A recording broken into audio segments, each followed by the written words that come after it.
At the moment, we live in an environment where there is increase in an Islamophobic attack, especially after Brexit. Personally, I have faced many verbal abuses and even sometimes physical abuses. In fact, I did an interview with the BBC once, and someone looked fearlessly at the camera and shouted at me, "You're an F-word bomber."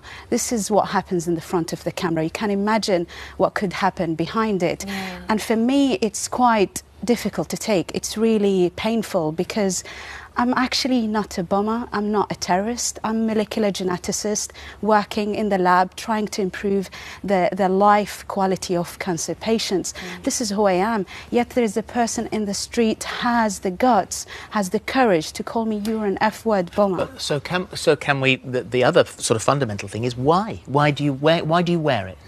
I wear it because it's my own personal spiritual journey. I believe it's my own way to connect with God.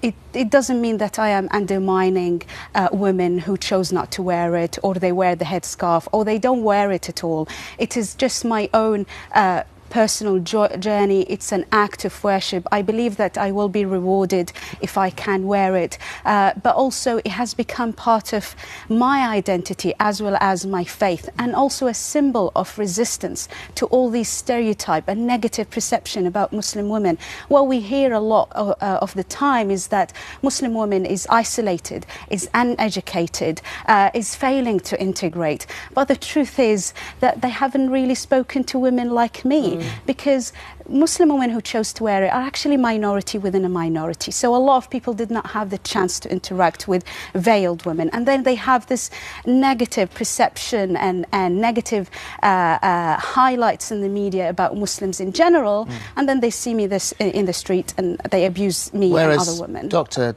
Taj, you say this is a toxic ideology. Yes, because it's got nothing to do with Islam. For people who say this is part of the spiritual journey, part of religion, I have a very simple question for them.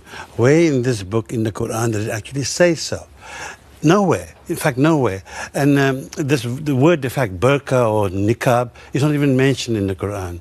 And what the people who wear this don't tell the non-Muslim public that it's banned in Mecca, the holiest place in Islam. You can't perform the pilgrimage with your face covered. This is not true. So you say it's not true? This is not true. There is actually a clear passage in the Quran, is chapter An-Nur, which means 24:31, light, where God says, "O Prophet, call your daughters and your wives to lower down their garments."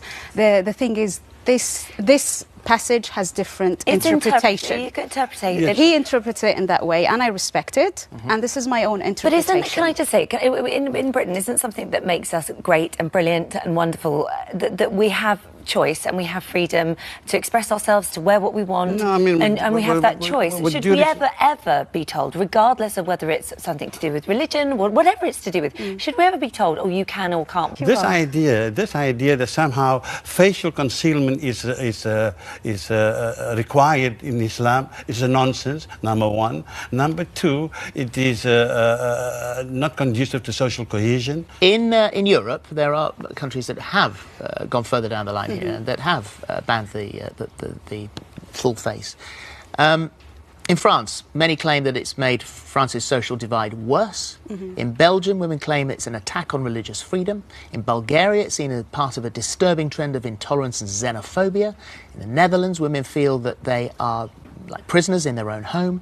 And in Austria, it's seen as a reaction to the rising popularity of the far right. It has no benefit. That's what you might say. For example, why do you think a Muslim-majority country like Morocco has banned it, or Chad, a Muslim-majority country, has banned it, and Niger and other Muslim-majority countries have banned it? This idea that this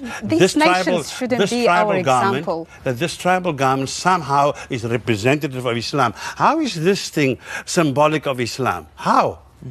I don't understand how someone's spirituality is within. It is not a facial symbol. It's my own choice. I want to wear it. It's part of my faith. It's not a facial symbol. You know what? I respect his right to disagree with me.